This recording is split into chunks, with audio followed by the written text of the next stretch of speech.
Good afternoon and welcome to the broadcast. This is Lunchtime News. My name is Jackie Wambiru. Our sign language interpreter is Anna Wangeshi.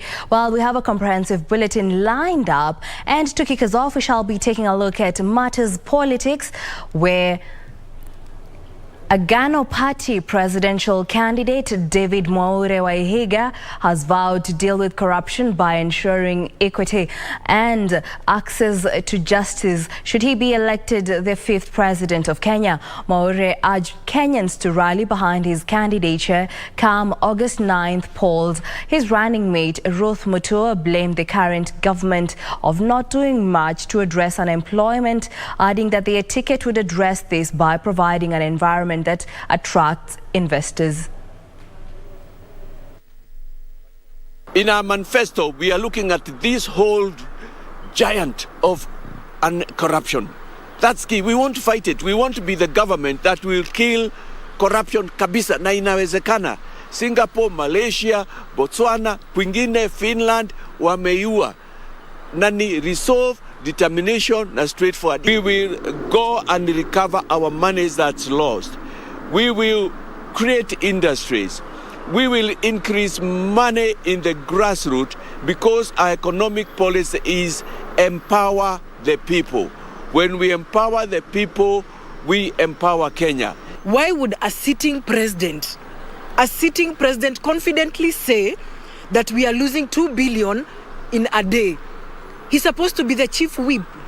So he's supposed to have wiped out the first 2 billion that got lost the first time. Why do we have to lose 140 billion a week so that we say it or we report it in a speech? He's supposed to be the first person to clean up the mess. However, for us, we are saying yes, he has messed up. He should own up and allow the change to begin. The Badilisha team, the new dawn to come in. Naileta mabadiliko. Other news, members of the Kasarani cycling community in Nairobi have urged Kenyans to embrace a cycling culture in a bid to cut down on transport costs and enhance physical fitness. The group, which cycled from Nairobi to Thika Town, said it will work towards creating more awareness about the benefits of cycling. Speaking in Thika's Makongeni estate, the group, through Captain Kevin Njoroge, said in the face of rising cost of fuel and lifestyle diseases, cycling should be encouraged not only as a sport, but also as a crucial means of transport. Today's event is creating awareness about cyclists and about the respect that should be accorded to cyclists on the road. Njoroge emphasized the need to address the safety of cyclists on the road. The group urged establishments to consider creating more parking spaces for bicycles. For Lunchtime News, I am Esther Bodo. Now, locals of Madongoi area in Ngomeni ward of Mwingi North are urging the government to stop the construction of Kenya Defence Forces training in the area. The residents say there is need for extensive consultations in the proposed project to iron out some contentious issues highlighted by the host community. The locals allege that they were left out in deliberation to set up the military training facility. Mimi mwenyewe kama mbunge wa area hii sijajua maneno haya. Hii ni mpango ambayo imetengenezwa na Kitui County Government bila kuhusisha wananchi na viongozi wa Mwingi North. Kwa hivyo leo tumetoka hapa na kauli moja kwamba hakuna ardhi ambayo itachukuliwa hapa hata kama ni nani anataka kuichukua bila idhini na makubaliano na wananchi wa Mwingi North. They claim that over 250 families risk being left homeless since issues pertaining to compensation are yet to be discussed. Hiyo ndio imesababisha mkutano wa leo kwamba watu wakakuja pamoja leo ili kwamba tujadiliane kama tutakubaliana ardhi iweze kushughuliwa hivyo watu waweze kuwa displaced, na tumekubaliana ya kwamba hiyo hatutaki. Tutaenda kotini ili kwamba tusimamishe hilo na watu wetu waweze kuhudumiwa na serikali zilizopo zote mbili ipasavyo. The proposal to construct the facility was reportedly born out of the need to beef up security in the region. The locals said that there is need for proper consultation about the project. Elvis Otieno, for Lunchtime News. And now we cross over to Kisii County, where an Azimio rally is currently underway, whereby the Azimio presidential candidate Raila Odinga and his running mate Martha Karua are expected at the burial rov mother to Kitutu Chache North Member of Parliament Jeffrey Asanyo. Now we'll be joining our reporter Wycliffe Okech to give us more details on what is happening on the ground later on. For now, we cross over to Isiolo County, where Isiolo North Member of Parliament Hassan Oda is calling on the government to roll out a disarmament operation in Wajir West to bring an end to attacks on herders in the county of Isiolo. The call to action comes after an attack left 3 herders from Merti village dead and 8 others nursing serious injuries. Leaders are calling for an end to banditry attacks in parts of Wajir and Isiolo. The latest attack left 3 people dead and 8 others injured and 1,000 livestock missing. Ni vizuri serikali iweke mkakati ya kufanya preemptive action. Yaani ile action ambaye wakisikia kuna watu kadhaa wanajipanga kuenda kufanya uhalifu, badala ya kuongojea na kureact, iwe serikali inachukua hatua ya kupreempt na kuchukua hatua. Isiolo North Member of Parliament Hassan Oda lauded the Isiolo security teams for their prompt response to the incident, even as he called on the security teams from Wajir to follow suit and avert further violent incidents. Waweze kuwajibika. Nina hakika walikuwa na habari. Na kama wangechukua hatua, huo ufahamizi haingetendeka. Ile maisha tumepoteza, hatungeweza kupoteza. Wale watu ambao wamepata majeraha, hawangepata majeraha. Wengi wa hawa watu wale wako hospitali saa hii ni wale ambao ng'ombe zao zimeenda kabisa. Oda urged leaders to speak up against crime instead of funding it. Na ningehimiza serikali in fact waweke permanent GSU camp hiyo eneo ya Micha. Kwa saa hii kwa sababu mifugo yote hata zile zimekuwa recovered, hakuna mahali wataenda, hakuna mahali ingine iko na nyasi. Ningehimiza hawa GSU wakiwa na APC yao, wakiwa na lori yao, wakiwa na hizo personnel na hizo equipment zote, waweze kuweka kambi kule mpaka hiyo maji ishe. The national government has been further called upon to introduce stringent measures to bring the culprits to book. The ongoing drought in the country has also been blamed for the rise in the conflict. Isufar reporting for Lunchtime News. And now allow me to take a step back, whereby we'll be crossing over to Kisii County, where the Azimio La Umoja is currently touring Kisii County, and Azimio La Umoja presidential candidate Raila Odinga and his running mate Martha Karua are expected to attend the burial of former Kitutu Chache North Member of Parliament Jeffrey Asanyo before leading campaign rallies in the county. Now let's cross over and join our reporter Wycliffe Okech, who will give us more details on the developments.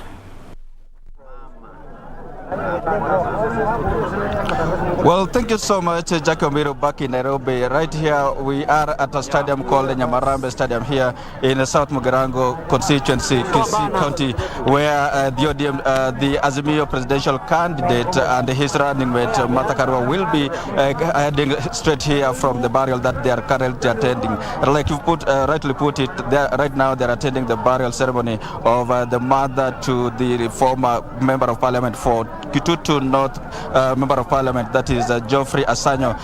From there, they will be flying directly to here, where they are expected to lead the campaigns as they seek to drum up more support for the Azimio coalition in the run-up to the 9 August general polls. But before then, Wambiru, you'll allow me just to engage with some of the residents here, maybe to get a feeling on the ground. What do they expect from the Odinga's visit to this area? Let me just start with you, ndugu, nikianza na wewe, utanieleza majina yako na utueleze ujio wa kiongozi wa Azimio na running mate wake Martha Karua katika eneo hili linamaanisha nini kwenyu? Jina kwanza. Jina naitwa Ibnalis Makanga Maikara. Hapa ni South Mugirango constituency.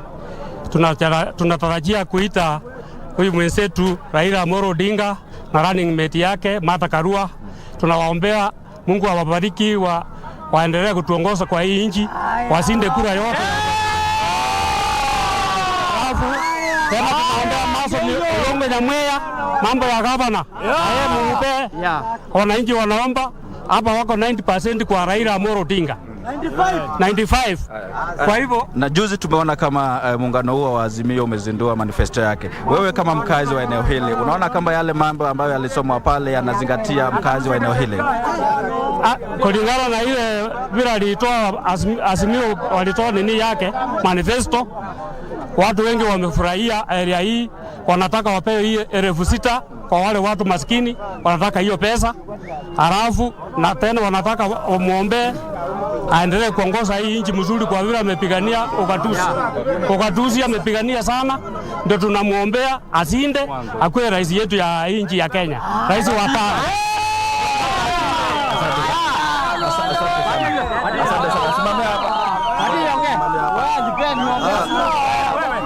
Kwa majina anaitwa Elijah Mogendi Onditi. Utatoa kofia kidogo. Nimetoka hapa South Mugirango constituency. Tuko hapa Nyamarambe Green Stadium. Tunatarajia kupokea rais wetu wa 5 ambaye ni Raila Amolo Odinga. Thank you so much. Pia tunatarajia ambaye ni gavana mtarajiwa ambaye ni Manson Oyongo. Thank you so much. Jackie Wambiru, you can notice the people are elated here today with the coming of Raila Odinga and his running with Martha Karua. They are highly expecting the Azimio presidential candidate to address them, and probably will tell them will break down the manifesto that was released the other day. The ODM leader will be breaking that down to them as he seeks to woo them to support him in his presidential bid. Well, we'll be keeping tab on every development here, and we'll compile the same comprehensively in our successive bulletins. But for now, let me hand it back to you so that you can continue with the rest of the bulletin, Jackie.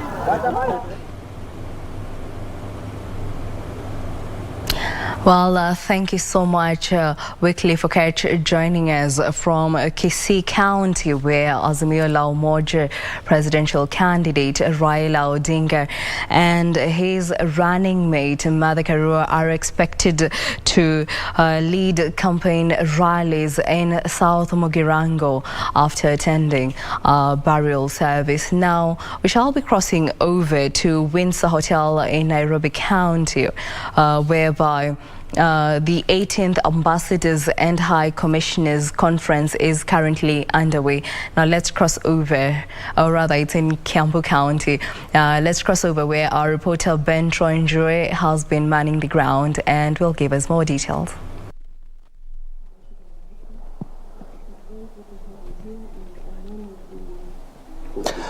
Well, thank you so much, Jackie Wambiru. And as you've correctly put it, we are at the Windsor Golf and Country Club, where we've been pitching tent since morning.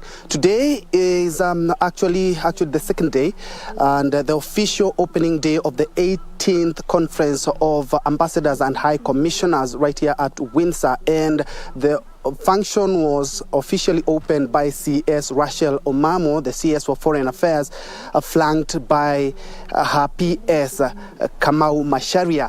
And a lot has been talked about. Remember, this is the first summit that is being held since the COVID-19 pandemic struck. And they have also underscored how the Kenyan foreign policy has been for the last 10 years, just like taking stock. But now, allow me, because of the interest of time, to be joined by one of the High Commissioners. Her name is Catherine Muigai Mwangi, who is the Kenyan High Commissioner to South Africa. Karibu sana, Madam Ambassador. Now, this is the first time that this conference is being held in the last around 2 years because of the COVID-19 pandemic. First things first, what is the importance of this summit, and what do you hope to achieve by the end of the conference? Thank you very much. Indeed, this is the first time we're convening in person as the envoys of Kenya overseas. So it's significant in that we have ourselves here, all the envoys, and plus our leadership from the Ministry of Foreign Affairs and our directors. So we are under guidance, as you have said, of the Cabinet Secretary, Madam Rachel Omamo, and also the Principal Secretary, Ambassador Macharia Kamau. And what we're doing is taking stock of how have we performed in terms of our foreign service and in terms of us who have been deployed to represent this country. So what we take stock of, what challenges have we had to endeavor with? What are our achievements? What have we achieved in line with what our mandate is? And secondly, what we were guided by our leadership in terms of objectives.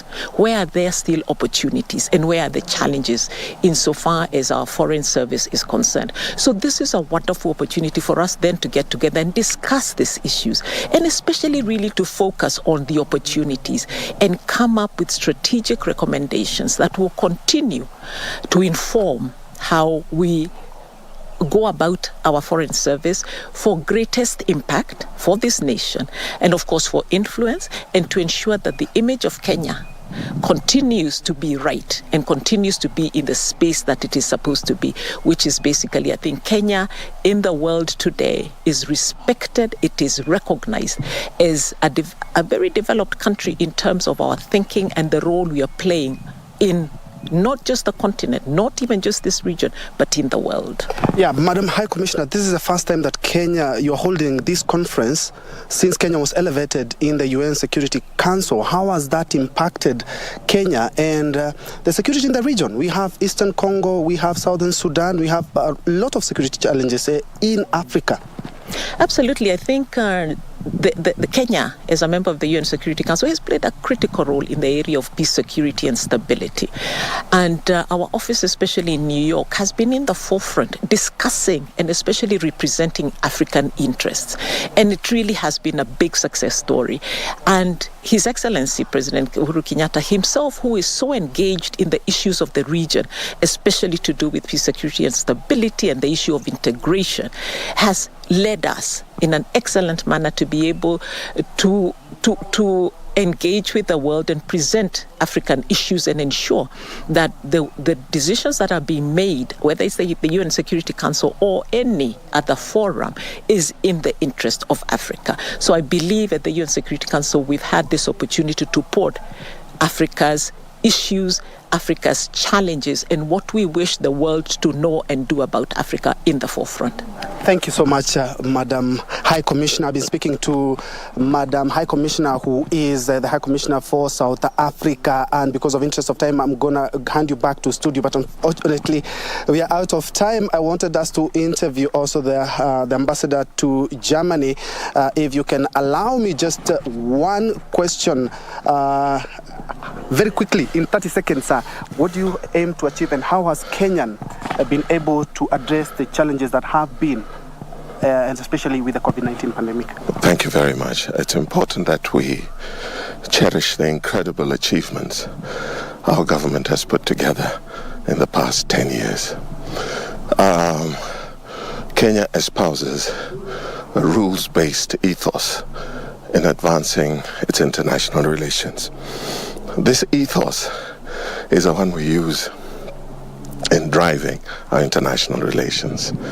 Our foreign policy is agile, fearless, innovative, and in the heart of COVID, we campaigned for the UN Security Council, and we won. We won because of leadership, because Kenya is a convening power. We won because of our rules-based ethos. Kenya now is a convening power. It's a convening nation. People come to us because we are able to bring people together, and we enable people to see that they can work with us to achieve peace, not only in the region, but globally. It is important to note this because our diplomacy also enables us to bring in jobs.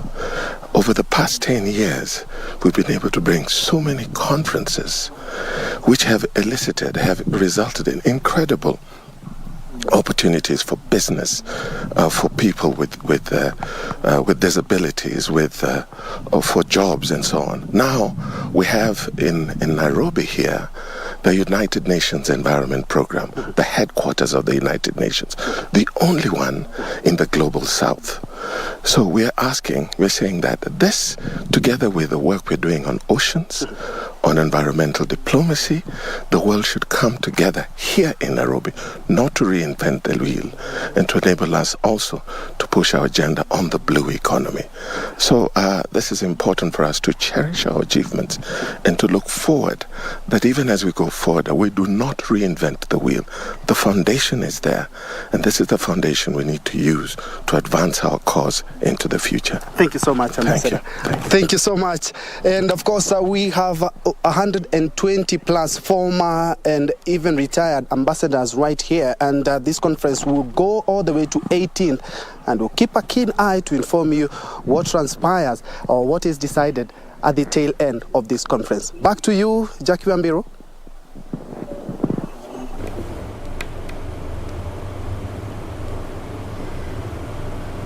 Well, thank you so much, Ben Troinjwe, with an update on matters being deliberated, such as foreign policies, matters health, matters security at the 18th Ambassadors and High Commissioners Conference, which is underway at the Windsor Hotel. Now, we shall be crossing over to a different story where less than 60 days to the general election, stakeholders in women's rights advocacy are calling for collaboration with the media to support women's visibility and participation in politics. According to Annie Reri, the executive director of Federation of Female Lawyers in Kenya, there is evidence to show the critical role the media plays in gender mainstreaming. Reri also challenged political parties to give their female aspirants a fair chance to participate in active politics. She was speaking during a meeting between FIDA and the Kenya Editors Guild and a section of women aspirants,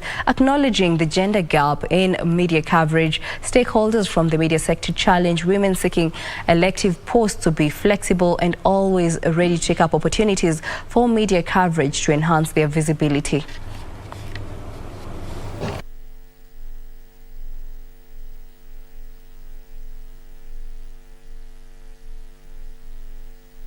We had what is now introduced, the consensus building, which really is not consensus. I know it was a lot of you sitting across 14 men and telling you, you'd better accept this thing. You go independent, tutahakikisha tumefanya nini? Tumekuangusha. We know that's what happened. But rest assured, even with that lesson, the new learnings are coming in. And political parties will have to walk the walk. That at the end of the day, even if you're having boardroom consensus, if we can prove for sure that you have the numbers as a woman, you should not be sacrificed at that level. 1 out of 4 people heard or read about in news are women. That translates to about 24%. So that means if you did not mind mathematics like I do, it means about 76% are men. 24 versus 76. Let me bring it closer. That means out of 10 people, 7 are men. We have to be aware of our responsibility then in avoiding intentional or unintended gender bias in reporting. Sometimes we do not even realize it. The media also faces different challenges, and I've told you the biggest challenge that we have is if we look at women who cover politics, the number is very low compared to our male counterparts. At the decision-making table, as I've mentioned to you, it's still a challenge. But the good thing is that coverage of women issues is not just about women covering women, but it's about journalists covering women, both men and women. I'm glad that a lot of our mainstream media have started what they call gender desks. That is something positive because it seeks to reach out to women voices and to give them space. But I also think it reflects something that is wrong. Because we are finding that these issues which the gender editor is handling are normally hidden inside the newspaper. inside an insert or a pull-out, somewhere in the middle pages. Yes, it may have a lot of space, but I'd prefer a situation where those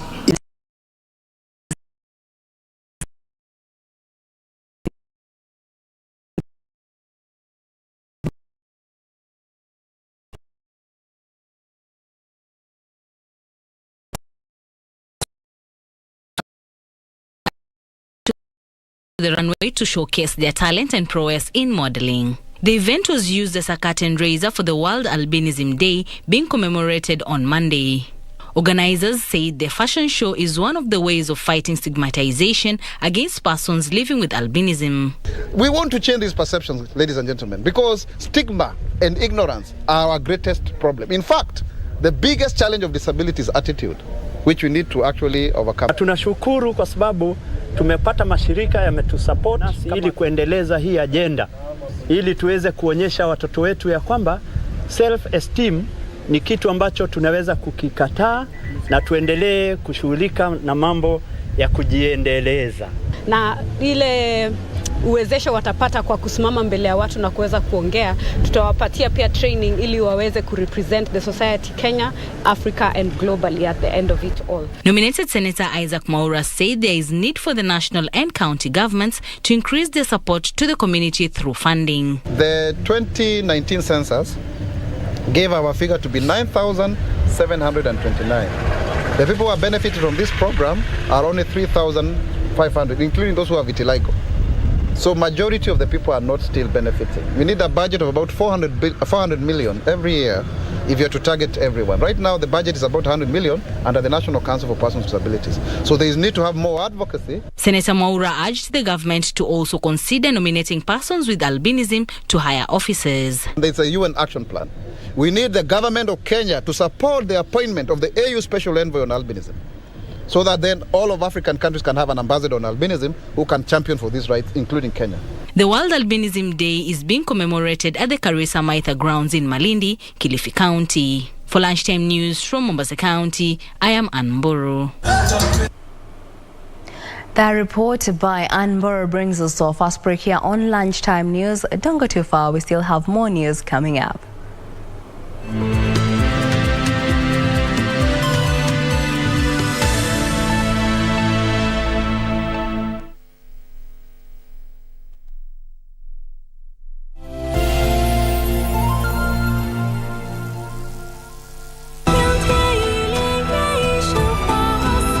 I can't stay here and accompany you. After I become a human, I won't remember what happened, and I won't remember you. Is it because he's no longer here? The one he was waiting for was you. Me? But why me? You want the soul gem? If you still value the time we spent together, please let me borrow the gem.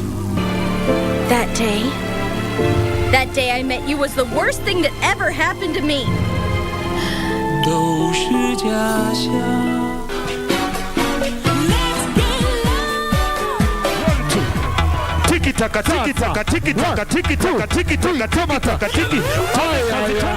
From the 254 came together to put up a spectacular show in Eldoret. Let's check it out.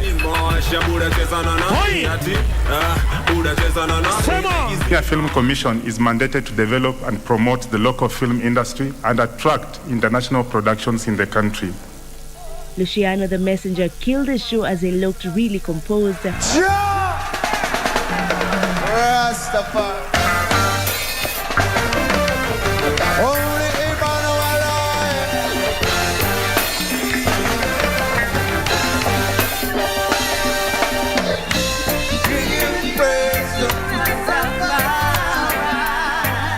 With a lot of mojo, he sang his heart out, and truly the fans did not disappoint him as they jumped to his reggae tunes back to back.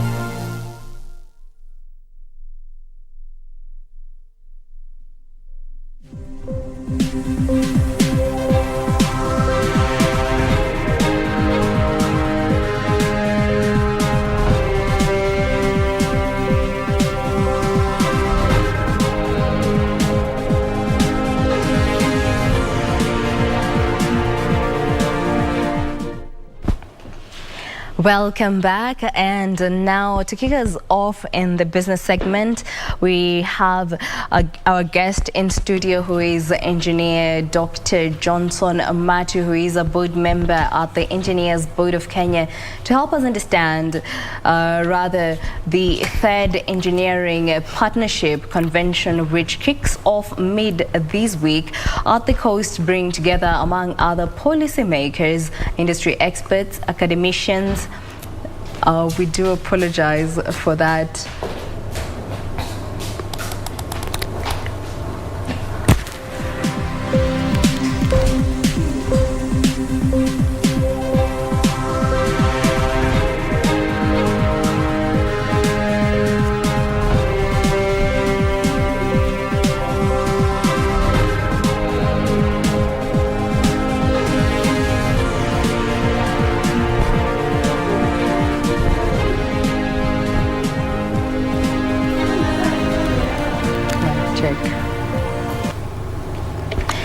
Well, we do apologize for that power outage. I'll take it again. And the Engineering Partnership Convention kicks off mid this week at the coast, bringing together, among others, policymakers, industry experts, academicians, researchers, trading service experts, and engineers. And we're joined by engineer Dr.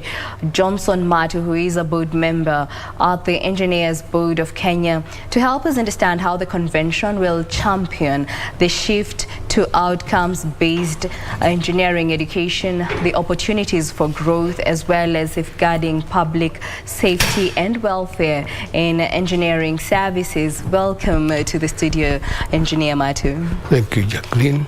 Yes, and to kick us off, perhaps give us an update on the state of aligning the engineering education to outcomes-based requirements. Yeah, thank you so much. I would like, first of all, to welcome everybody to this Engineers Partnership Convention. And as you said, it will be held in Mombasa Beach Hotel from 15th to 17th this week, and we hope that everybody else can attend. This year's convention will be very important in the sense that it provides an opportunity for the key stakeholders in engineering sector in terms of engineering education, engineering training, and practice to come together and to deliberate on the issues that affect the engineering profession, as well as how the engineering practice will impact or will be aligned to the COP26 on matters to do with the climate change. This year's convention is also important in the sense that it will come up with policy recommendations that will ensure public safety and welfare in the engineering services for sustainable development. All right. Thank you for shedding light on what will be happening at the convention. And maybe to continue on that note, perhaps an update on the state of aligning the engineering education to outcomes-based requirements. Yeah. Some of the topics that we are going to have during the convention will include safeguarding the public safety and welfare in engineering services. We shall also discuss Kenya's commitment to COP26 and aligning the engineering practice to mitigating climate change. We shall also discuss opportunities for growth in the liberalization of the professional engineering services at the regional and continental, including global levels. We shall also champion the shift to outcome-based engineering education in Kenya. Now, you mentioned the COP26. Perhaps what roles do engineers in Kenya play in implementation of the commitments made during the UN COP26 on climate change? Yes, it is a very, very important issue here, because engineers do design, they do supervise construction, and they do actually construction itself. And it is important that they look at factors that affect the climate, especially the environment, because any project must be checked to see that the impacts that it has on the environment are controlled as much as possible. Very well.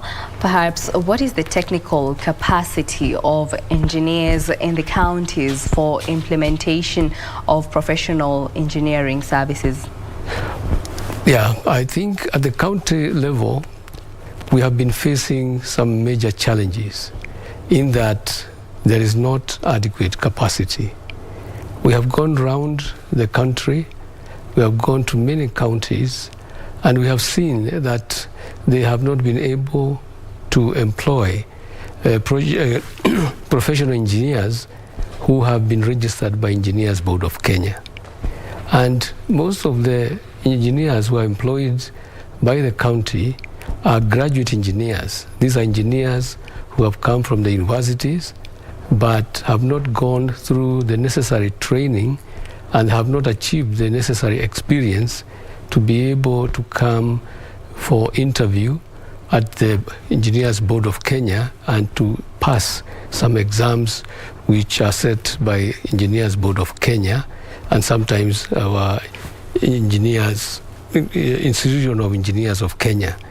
So we have a very big shortage, and this is something that will be discussed also in this convention, and we shall come with some solutions on how to handle that. And we believe that the county governments should try as much as possible to employ people who are qualified. All right. Now, infrastructural projects in Kenya are currently dominated by foreigners. Perhaps maybe if you could expound, why is this the case? Yeah, that is another major problem that we are facing. What I can say is that really we have properly trained professional engineers. But what has happened is that this market in Kenya has been opened up to foreigners, and therefore foreigners have come in a big way to an extent that there is a big competition between the locals and the foreigners. And it is a difficult scenario because some of our engineers who have been trained properly here and experienced here have actually gone out of Kenya to other countries. In fact, many of our engineers are working within the region, within the East African region. Some are in South Africa, others in Sudan, and many other areas in the world. And therefore, this is another topic that will come up during this convention. Right. Even as the convention kicks off midweek, perhaps maybe how is the local engineering industry being empowered to take up projects as Kenya advances in development? Yes. We as local engineers have been given a good chance also by some of the government agencies, some of the prostators that handle engineering issues. For example, Kenha, Kura, we have KERA, Kenya Roads Board, we have Kenya Pipeline Company, we have parastatals in the energy sector. They have employed substantially engineers who have been trained in Kenya. So there is a good opportunity that we have had there. Also, we have many consultants who have come up, local consultants, and they are able now to handle a lot of engineering designs, a lot of construction activities. They are able to oversight, and therefore there is a big chance there. But still, as we said, a lot more needs to be done. Also, there is also a law now about the 40% minimum local portion, which has been incorporated in our laws, whereby 40% of any work of construction nature needs to be given to the locals. And we have seen some joint ventures coming up between the local and the foreigners. And those now, that is one way of ensuring that we locals are getting involved. Very well. Perhaps what is the role of engineering professionals in ensuring safety of the projects they're dealing with? We do apologize for that. And we're back. We do apologize. We're experiencing some power outage here at the studio. I'll take the question again. And perhaps what is the role of engineering professionals in ensuring safety of the projects they're dealing with? Yeah, thank you. Also, that is a very important question. The role of engineer in ensuring public safety and welfare in a project is very, very critical. That no design should be done without having those aspects being looked at. Every design by an engineer must have a component of the safety, must have a component of welfare of all the people. You can imagine a building being constructed and without having looked at the design properly to ensure that it can stand in the first place. We begin by looking at where we are going to site the building, ensuring that the site is on a firm ground, to ensure that the building cannot sink or even, collapse because of that. Then in the design itself, when we do our calculations, we put a factor of safety, to ensure that this building will actually stand. While at the same time, we are looking at the economics of it. At the same time, during construction, we must ensure that public safety is guaranteed. We guarantee it by putting fences around it to ensure nobody can enter that site and find construction going on. We ensure that debris that come from the buildings are not falling on people. And we also ensure that the workers themselves, who are very critical, have the safety gear, the PPEs, to ensure that also they do not have a problem with the issue of safety. So these are some of the things that are very important. We also make sure that workers are trained to ensure that there is safety around them. All right. Now, perhaps how is the policy environment supporting engineering in Kenya, and how is the streamlining of engineering profession doing? The policies that govern engineering are doing very well. First of all, we have the Engineers Act of 2011, which was launched in 2013. The other act was we were transitioned in 2012, and that act merely dealt with the issues of registration of engineers. But the new act is quite broad-based. It has given Engineers Board a chance to ensure even the engineering education and engineering training and engineering practice is regulated by the board. So it has opened up opportunities. And also it has given us a chance to ensure that we are also compliant with international laws as well, governing engineering. And therefore, that is a very good opportunity so that we can ensure that our engineers, when they are trained here, are able to work across the board. They can go to within the region and be accepted because of the training, the education they have had, and the practice that they are having here. So when it comes to the Engineers Board of Kenya and the Act itself, I think we are quite comfortable with it. We also had some other engineers rule of 2019, which spelled out very, very clearly the areas that the EBK would handle. Yes, thank you. All right. Perhaps before we wind up, how is the engineers body working with the Commission of University Education to align engineering courses to market needs to avoid graduates being stranded due to lack of jobs? Oh, thank you. Yes, that is another area whereby the Engineers Board of Kenya has been working very hard to ensure that the education programs within the universities are properly accredited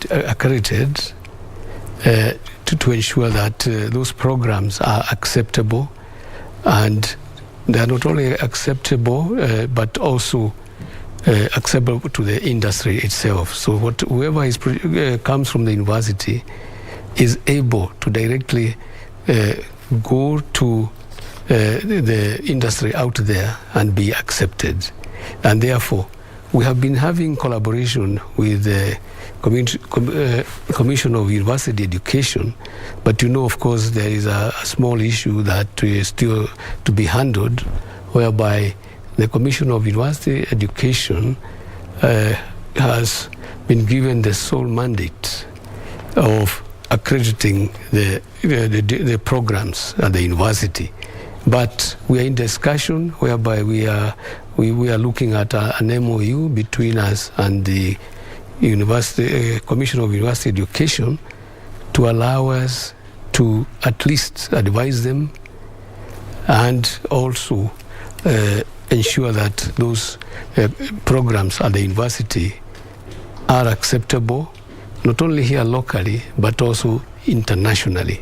Because if it is not like that, it will be very difficult for our graduate engineers to find jobs outside Kenya.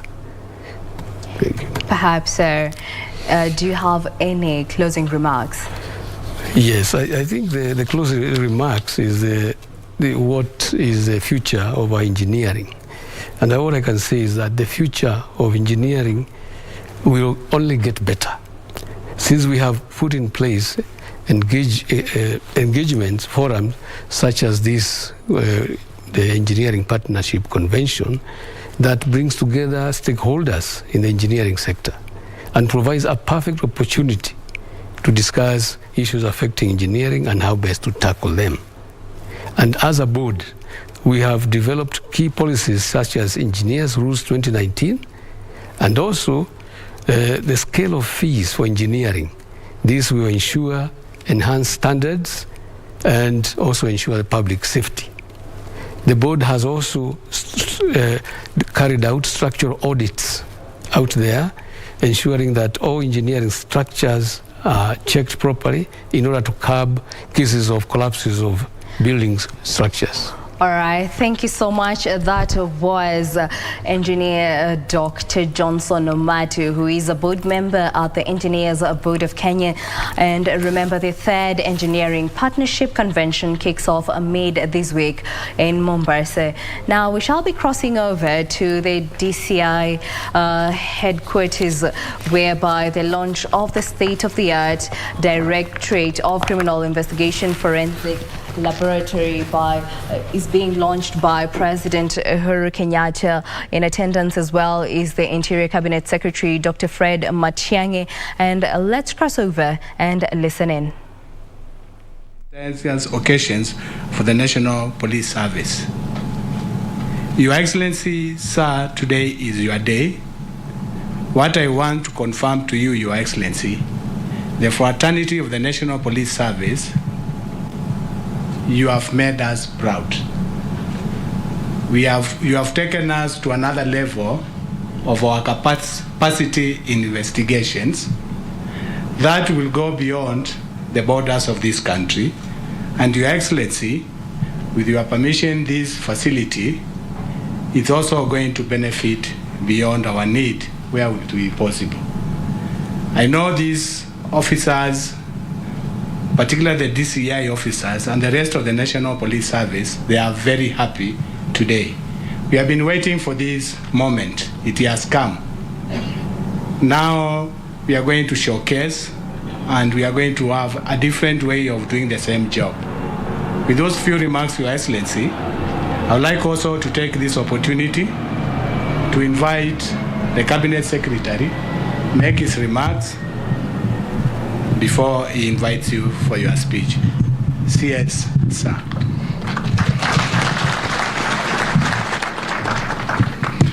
Your Excellency, the President of the Republic of Kenya and the Commander-in-Chief of the Kenya Defense Forces, the Honorable Chief Justice and President of the Supreme Court of Kenya, my cabinet colleagues present, distinguished guests, ladies and gentlemen.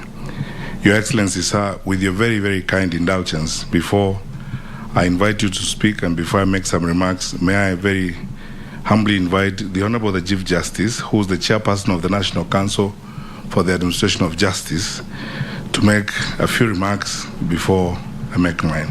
Honorable Chief Justice. Thank you very much, Honorable CS. Your Excellency, our President and Commander-in-Chief of the Kenya Defense Forces, the Honorable Uhuru Kenyatta, allow me also to stand on the protocols that have been established and say good afternoon, distinguished ladies and gentlemen. Yes, I'm honored to, on behalf of the National Council on the Administration of Justice, to stand before you and congratulate the Director of Criminal Investigations on the official commissioning of the National Forensic Laboratory. The institutions and actors in the Kenyan criminal justice sector are grateful for this development of National Forensic Laboratory because it is going to enhance the effectiveness of our criminal justice sector. It will undoubtedly enhance also the DCI's criminal investigations capability. We all recognize that the criminal justice system is critical for our national security. The prosecution and judicial processes depend on the evidence brought to court by the investigators. Therefore, the enhancement of the efficiency and effectiveness of the investigations will no doubt have a positive ripple effect throughout the justice sector. Your Excellency, it is in this context that I, on behalf of the NCAJ and the judiciary, join you in celebrating the commissioning of the National DCI Forensic Laboratory, which, as we have witnessed, is a state-of-the-art facility with absolutely new technology, including those for DNA analysis and information management systems that will certainly provide more and better information and analysis of evidence to the investigations, thereby also enabling our courts to be seized of high-quality evidence and thus enabling them to render justice appropriately and get into a rightful and just convictions by helping investigations to go after the right suspects and helping the courts arrive at the right and just results at the end of the trials. To conclude, I want to say how happy we are to work with all the multi-sector agencies who are involved in this program and this facility, and say that we will continue to work within the principles of cooperation and cooperation to ensure the efficiency of the criminal justice sector. We all recognize we don't serve ourselves, we serve Kenyans, and therefore this power and authority that we are given is to exercise on behalf of others, and therefore we must work together in that spirit. It is such a collaborative approach that fosters coordination and cooperation amongst investigative, prosecution, and judicial bodies that ensures that our justice system operates optimally. Once again, congratulations and all the best as we move forward. God bless you. Thank you, Your Excellency. Your Excellency, the President, my colleagues present here, both from Cabinet across the spectrum of public responsibility. On my own behalf and on behalf of my colleagues, I don't think we can thank you enough. The security sector people in this room know where we have come from. And Your Excellency, it takes leadership because of your vision. When you took the oath of office in 2013, many of these institutions and things we are talking about here were non-existent. Some of them people had not even thought about them. And today, when we look at the capacities we have acquired, it's a tribute to your focus, to your judgment, to your commitment to our country, especially to the commitment to the security sector. We are so grateful, sir. And our words will not say thank you enough. I want to ask my brothers and sisters in this sector, led by my brother, the DCI, that one way we can pay tribute to His Excellency the President is to use these resources effectively to make Kenyans even much more proud because of the turnaround time in investigations, because the song about sending samples to South Africa is coming to an end today, the song about a file has disappeared is coming to an end today, and the fact that we are seeing Kenyans in all the stations we have gone to this morning, Your Excellency, there isn't a single one of them that is manned by someone who's not a Kenyan citizen. What could make us more proud of your leadership than the fact that you have given us the pride as Kenyans to do our own things, to step up the global platform and measure up to international standards in the manner in which we deliver security to our people. Your Excellency, we are so grateful. And this is your day, it is not mine. Therefore, I want to request you, ladies and gentlemen, to be upstanding as I invite His Excellency, our President, to speak to us, officially open the forensic laboratory, and guide us from where we are going to next. Your Excellency, sir. Thank you, Fred. Asante sana. Please be seated. Ladies and gentlemen, we gather here today for this groundbreaking event that marks, finally, the official opening of the National Forensic Laboratory. And as we all know, the need for a modern, fit-for-purpose National Forensic Laboratory was a dream delayed for over 2 decades, thus robbing the people of Kenya the opportunity to make full use of the huge potential offered by technology and advanced science in unraveling crime. So once again, let me congratulate the teams that have been involved in getting us to this particular level. Hongera kwenu nyote. And let me say that the national endeavor here seeks to improve our ability to unravel complex crimes and therefore, most consequentially, support our criminal justice system through evidence-based investigations, enabling quick and reliable reconstruction of events, as well as identification of suspects through validated and internationally acceptable means.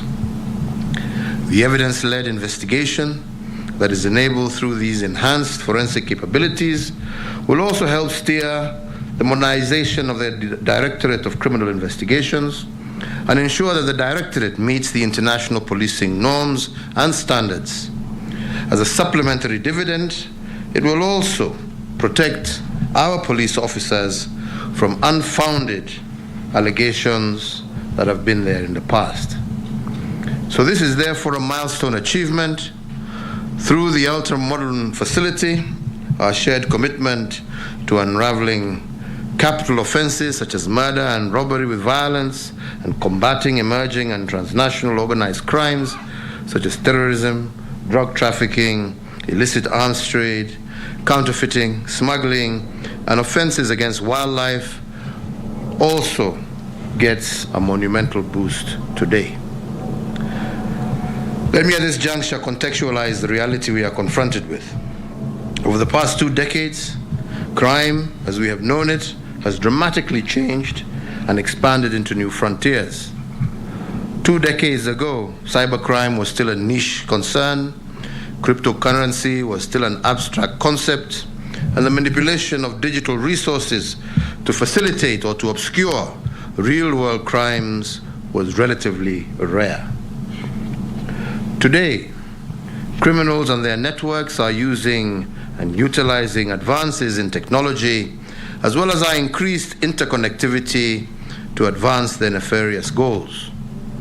These shifts are the result of globalization and technology, and we have all felt the ripple effect of this change. And that is why the infrastructure that is housed in this facility is critical, because it will revolutionize our investigatory techniques through cutting-edge science to law enforcement actions, resulting in a safer and more just Kenya for all. So in that regard, this national undertaking is expected to disrupt established criminal patterns by forensic laboratory techniques, crime scene techniques, documentation, and proper transportation of exhibits, while also maintaining the chain of custody as well as the customs and borders security. I think it is also important to note that this unit is equipped with the very latest analytical technology equipment, scientifically validated, and in compliance with the guidelines of the United Nations Office on Drugs and Crime for synthetic drug analysis. Therefore, the evidence generated will conform to the international standards norms test. The National Forensic Laboratory also augments the other groundbreaking programs and reforms that we have instituted in the criminal justice system since 2013. The Forensic Laboratory shall complement existing infrastructure while also meeting the fast-changing needs of both investigations as well as will also meet the fast-changing needs for both investigators as well as all stakeholders. The facility will provide an invaluable resource, not just within the criminal justice sector, but also to users in educational research, civil law, human science, and other fields. In keeping with our commitment to the one government service delivery model epitomized by the multi-agency framework, this facility will bolster the capabilities of a wide range of government bodies in fields as diverse as tax administration, wildlife, environmental protection, heritage, food safety, criminal justice, amongst others. So this occasion, therefore, is a highlight of the remarkable transformation that we have made in the tooling and retooling of our security organs as we seek to make them more capable to address the security challenges that our nation faces. A few of these programs and reforms that are worth mentioning include the urban security surveillance system, police housing, group medical and life insurance for police and prison officers, as well as the 2 level 4 hospitals that we intend to open later this month, one for the police and one for the prison services. And all these are intended to enhance the capacity of our police service, our prison service, and our entire criminal justice system. So, ladies and gentlemen, besides the success that has been achieved in this project, My administration's multi-agency approach and intelligence-led approach in tackling security issues has also significantly led to improved security, especially in netting terrorists, and a higher conviction rate for all criminal cases presented before court. So, ladies and gentlemen, as I conclude, I note that the technological revolution of the last 2 decades has propelled Kenya as a global leader in technology. Kenya is today a global fintech hub, with the digital economy now being one of the key drivers of our economic development, creating enormous opportunities and employment to millions of our children. For example, in the year 2021, mobile money transactions surged by 63% to a record 15.3 trillion, up from 9.391 trillion in the year 2020. Therefore, as we aspire for a Kenyan where every citizen, enterprise, and organization has digital access and the capacity to participate and thrive in the digital economy, a new wave of crime is equally emerging that involves such things as swim swapping and the typical Tumakwahi number syndicate, all of which we must deal with properly.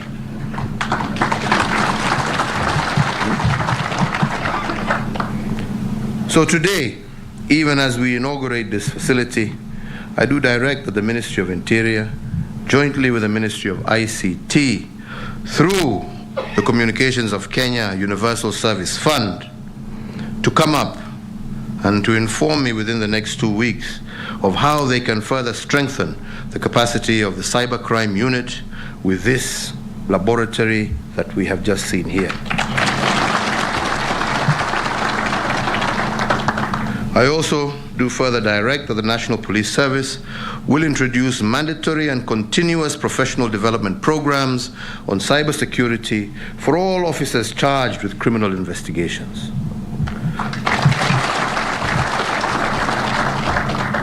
So, ladies and gentlemen, having earlier unveiled a plaque out there, a beautiful one, to mark the official opening of this facility, it is therefore now my distinct honor and profound privilege to declare the National Forensic Laboratory duly opened, and may this laboratory be a very powerful arrow in our law enforcement quiver and a resource that yields a faster spin of the wheels of justice in our nation. Nasema asanteni sana na Mungu awabariki wote. Asanteni sana. Thank you. Tafadhali tusimame kwa wimbo wa taifa.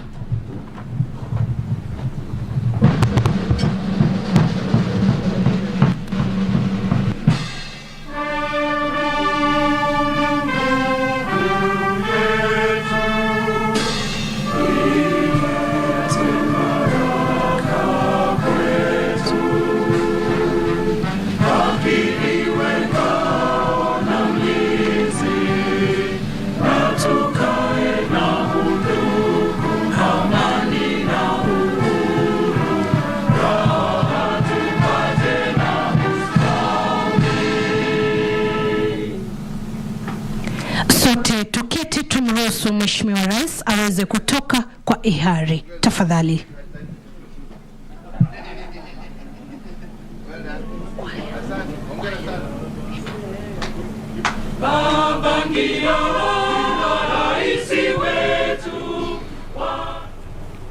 And those were live pictures where at the DCI headquarters where President Uhuru Kenyatta has officially launched the state-of-the-art National DCI Forensic Laboratory.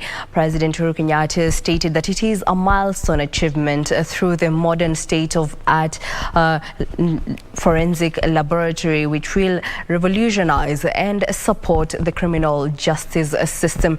The government has invested heavily in the construction of the physical structure and installed relevant state-of-the-art equipment in the 10 scientific labs in the laboratory, which include the forensic fingerprint identification, forensic document examination, forensic ballistics, forensic chemistry, forensic biology, imaging, acoustics, evidence management, crime science investigations, digital and forensic bomb and hazardous materials laboratory. At the same time, relevant experts drawn from the directorate have also been trained locally and internationally and have been deployed in their respective areas. And that brings us to the end of our bulletin this afternoon. Thank you for choosing Lunchtime News. My name is Jackie Wambiru. Our sign language interpreter has been Ann Wangeshi. Enjoy the rest of your afternoon.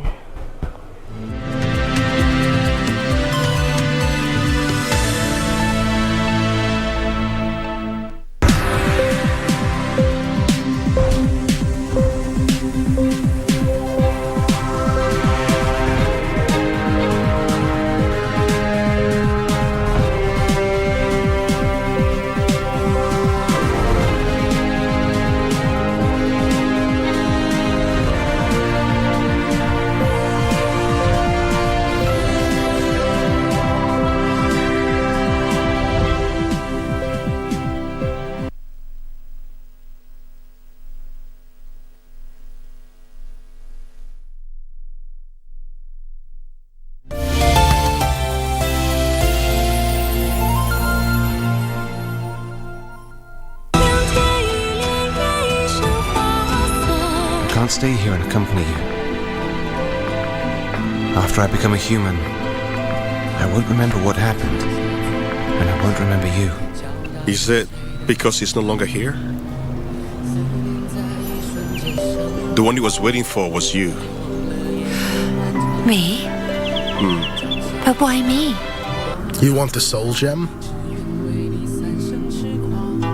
If you still value the time we spent together, please let me borrow the gem. That day I met you was the worst thing that ever happened to me.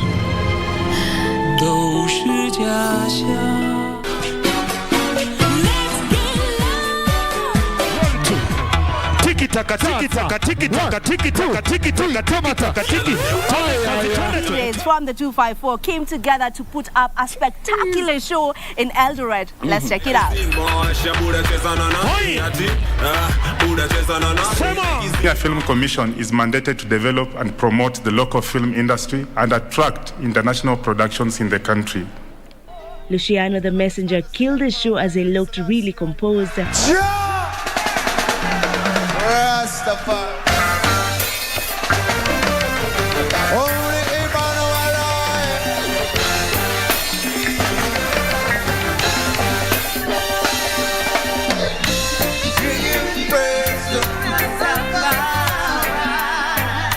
With a lot of mojo, he sang his heart out, and truly the fans did not disappoint him as they jumped to his reggae tunes back to back.